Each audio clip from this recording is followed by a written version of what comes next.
પ્રેસમાં આપ સૌનું હાર્દિક સ્વાગત છે। આવો જોઈએ આજના સમાચાર।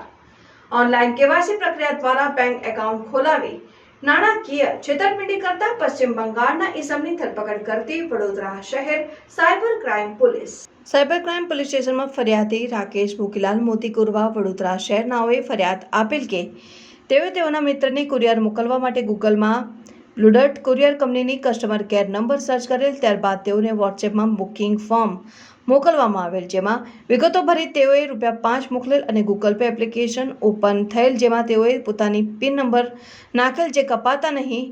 તેઓને જણાવવામાં આવ્યું કે કુરિયર લેવા માણસ આવે ત્યારે તેઓ પૈસા ચૂકવવા જણાવેલ। ત્યારબાદ તેઓને બેંક મારફતે જાણ થયેલ કે તેઓના ખાતામાંથી યુપીઆઈ ટ્રાન્ઝેક્શન થયેલ છે। તેઓ સાથે નાણાકીય છેતરપિંડી થયા હોવા બાબતેની ફરિયાદ આપતા સાયબર ક્રાઇમ પોલીસ સ્ટેશનમાં ગુનો રજીસ્ટર કરવામાં આવેલ અને આગળની કાર્યવાહી હાથ ધરાઈ। આરોપીની વિગત: ઇસ્તિકબાલ હુસૈન સન ઓફ આબુલ કાસેમ, ઉંમર વર્ષ 30, ધંધો સીએસપી સેન્ટર, રહેવાસી મુર્શિદાબાદ, પશ્ચિમ બંગાળ।